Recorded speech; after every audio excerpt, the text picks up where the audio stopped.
Hello everyone, welcome back to the channel. On today's video, I'm going to talk all about never giving up. How important it is to stick at it, and we're going to break down exactly what that means. Because you've heard it time and time again, never give up, stick at it, you'll get there. Well, I'm going to break down quite a few different areas of your career that you're going to face hurdles in.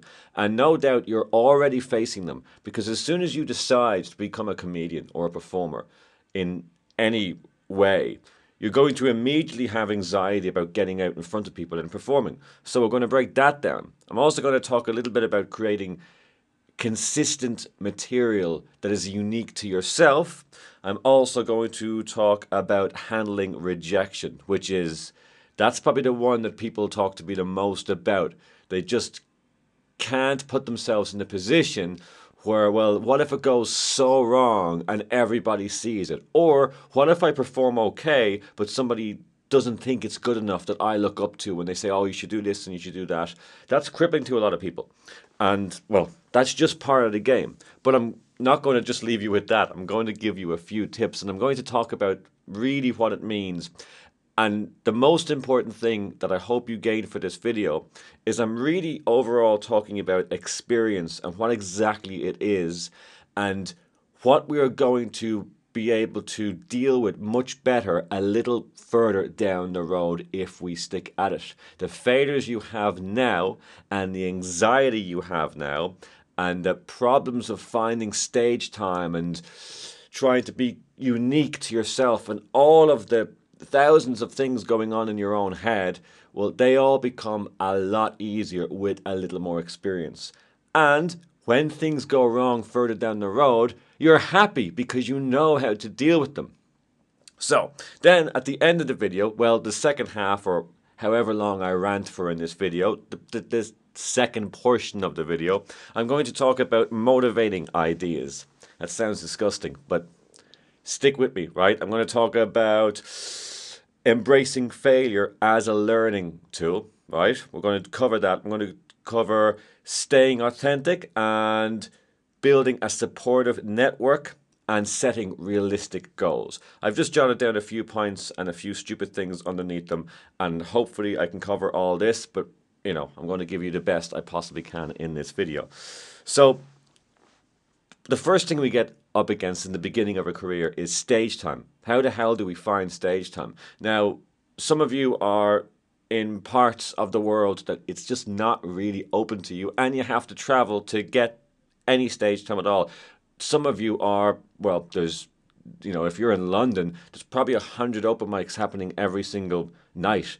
I mean, as long as you want to do some shit gigs, and there's about, 5 good ones?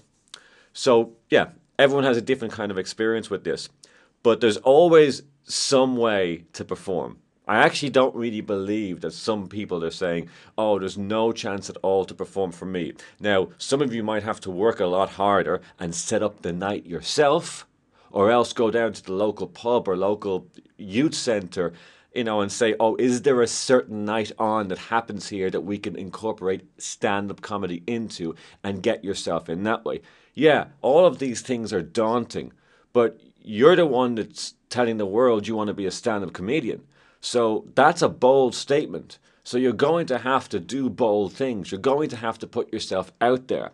If an open mic, the safety of an open mic is not open to you, if it's not possible, and you still want to be a comedian, well, yeah, then you have a bit of a problem. You need to get creative. You need to find other clubs that are around that might think, oh, it would be lovely to have a break in their schedule and include a comedian to come in.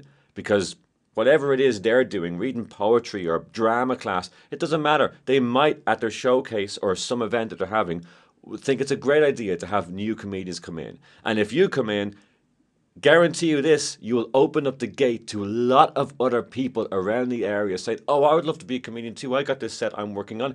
And then you're the leader for bringing all these people into this new club. And then out of that little community you create, you can create your own comedy thing, where it be an open mic or whatever it is. Of course, in the towns that you're flooded with opportunity, The open mics are just everywhere. What I see happening there is people going to the open mics, them themselves not performing. They go to watch and they go to sit back and go, oh, it's not for me yet. I'm just here to watch. But the problem is you're watching other people do it for the first time. You're watching other people take that leap. It's about time you took the leap. Don't watch other people jump off the edge and express themselves and get over that first hurdle. You should be doing it too. Okay, how do we actually go into doing that? The reason you don't do it is because you think it's going to go horribly wrong. You just can't stand the fact that if I get up there and it doesn't work, well, there's going to be silence in a room. And the only reason they're all watching me is to laugh. And if I don't make them laugh, well, then I've set out at the one thing that I was supposed to be doing. And that is not true. It's not true. The open mic scene and the beginning comedy scene, anyone starting out in your career, if it's your first 50 gigs, the idea is not to make them laugh. It's just not. If you're doing a 5-minute set, the idea is just to gain experience in front of people. Stand-up comedy is the hardest form of performance on stage.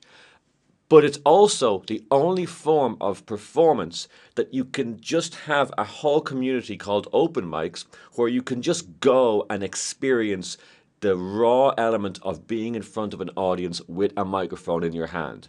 And all of these places are really shit gigs. And that's a great thing. They're badly set up, they're badly run for the most part, and they're just, the stages are all wrong. That's great. The worse the open mic, the better it is for you down the long road, because you need all of these different environments to perform in.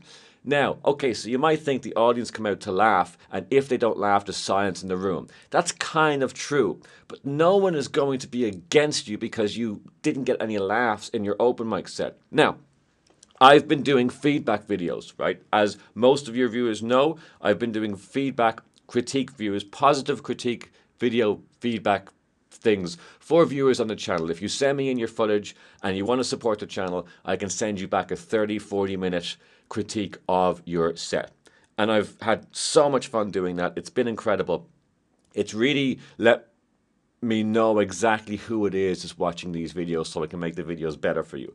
But the reason I'm bringing this up now is, one, to promote it, and two, to let everyone know that none of you are as weak as a comic as you think you are. In the emails you send in, you're always going, well, I'm only done this amount of gigs, and this is my problem here, and oh, that this part of the set was really, really rough, and you're focusing on all of these negative parts. Well, maybe it's because you think, well, if you don't tell me about them, it's going to highlight it for me. But all I can see is all the good parts you're doing, because it's the beginning of your career. Anyone with a bit of experience looking at a new person is only going to see the good bits. The bad bits, we've all been there. I'm still there today, because if you change it up and you keep progressing and trying to put yourself out there and doing something new, and once something works, well, it works now. I know how to make this work, so how about I change it and make something else work? And you always have that feeling in your gut. Yes, it's going to go incredibly wrong throughout your entire career, but then at the end of it, you gain this experience where nothing can really faze you. Even if it goes wrong, nothing can faze you. So for example, I'm now in Spain with my wife and we play music. I'm a bass player and we're a duo and we play around Benidorm. And yesterday I did 2 gigs. One was an hour and a half and the other one was 2 hours. And the hour and a half gig was absolutely fantastic. It was great. It was Paddy's Day, really, really busy. Everyone's going wild, fantastic. The second gig was in a kind of a hotel bar and the sound just wasn't there. It was fine on the stage and it just wasn't there for anybody in the audience. And so we had, of the, I would say, 80 to 100 people in the room, we had about 30 of them screaming up at us. And these people probably had an average of about 15 pints on them. So they're screaming up at us and it's all of a sudden their fault, even though we have a spare for everything and we keep changing over leads and changing over this. It's dire. It's pretty horrible experience. Now, had that happened, which it did, when I was starting out in my career, I would have carried the burden of that for way longer than I needed to. But the reality is I've been here before. I know what it's like to have these things go wrong, especially if they're not in your control. Our system is fantastic. It's not our side. Something happened with the system. We ended up fixing it, right? We had to go to the staff and they had to do something on their end, and it was fixed and it was fine. The second half of the gig was absolutely incredible. But the first half, I realized halfway through that it didn't faze me as much as what I've been talking to my viewers doing these feedback videos. It didn't last long with me, the burden of that happening. And the only reason it didn't last longer is because each time these things happen, I know, okay, if it's my own problem, perhaps I need to buy new equipment. If it's the equipment that goes, I need a spare of everything, right? If it's silence that happens in my set, I need to go back to the basics. Perhaps the material is sacrificed for a little bit to go back to the basics and just talk to the audience, talk about things that are happening in the room, open up conversation with the front row, just get them on my side again, back to the basics all the time. And the only reason they go silent is because you go too far removed from being in that room and just being funny. You're giving them too much information. But my real point here is every time something goes wrong, every time something really goes wrong, it's just an opportunity for you to realize, okay, there's a way I can fix this in the future. You need these moments to happen. Otherwise, you're never going to be able to fix them in the future because you're going to stop. After the first hurdle, you're going to stop. Well, if you want to be a comedian, as I said at the beginning of this video, it's a bold statement. You're going to have to be resilient. You're going to have to take these moments and run with them. And I'm the person I am today only because I took these moments. I'm not an outgoing, extroverted person. I'm quite shy. I was always a really shy person until I learned how to play the guitar, until I got up on stage. And then I developed a little bit. I wanted to do talking, and so I got into stand-up comedy, and then I developed with straitjacket escapes and magic. And the more I progressed as a performer, and the more stages and different types of performance I put myself in front of, well, the better my whole personality got, and the more confidence I got. I owe it all down to the basics of performing. Not natural. I don't really believe in talent, although some of my friends have way more talent than I do. They can't describe how it works. I can describe what they do works. I can't recreate it because they're bloody brilliant. What my point here is to continuously to jump over these hurdles and get through it, and then you're going to be pretty much bulletproof. And I know you don't think you can be bulletproof down the road in front of an audience, but absolutely you can. Every single feedback video I've done, every single gig I've ran around London, every single person who's got up on that stage has the ability to be bulletproof. Every single person I've put on that stage has the ability to absolutely destroy a set in any style of comedy club. Now, that's not to say this channel is not set up for people who think they're going to be the arena-filling comedians. It's just not, because that's not what I am. It's not anything I know about. The whole idea of fame, I don't really talk at all about that on this channel. This channel is set up for people who want to be a performer, earn money as a performer, and that's it. The whole thing about fame, I don't really give a crap about that. If you do and that's what you're after, that's perfectly fine. I hope maybe I can help you get there too. But I just don't know anything about it, so I don't really talk about it. Okay, let's move on because this video is going to really drag out. Yes, staying authentic and building a supportive network. I find, oddly enough, these two things, the reason I said them together is because they are connected a little bit. The more you build a supportive network around you, if it's on social media, or better yet, in person, but the more you can get to know other people at the same level as you, the easier it is for you to express yourself. People don't talk about this a lot. It's if you only know friends and people who aren't performers and they aren't putting themselves out there at the beginning of a career in performance, and that's okay. But if you know creatives and they are on the same path as you are going to have such a connection with each other, and you're going to be able to Be more unique in a way that is fulfilling to you, and they will be more unique in a way that's fulfilling to them, because you can see it in each other. You can, even without talking about it, you can go, oh, this person's doing that and it's working for them. I'd love to do this.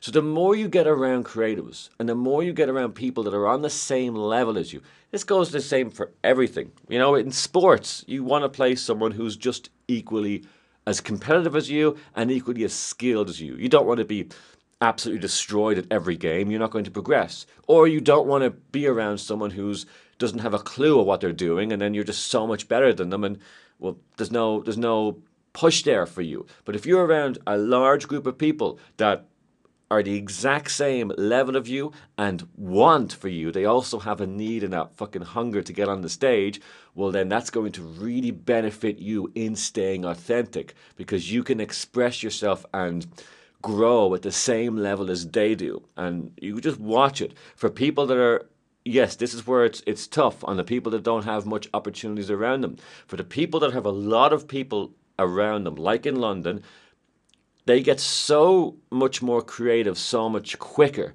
because they're just around other people that are doing the same thing for themselves.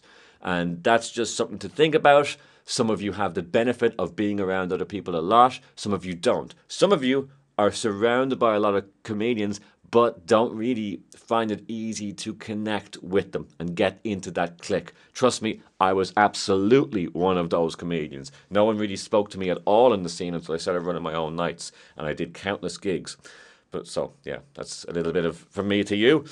Okay, and let's finish up this video, because otherwise, I got something to do today, like drink Guinness.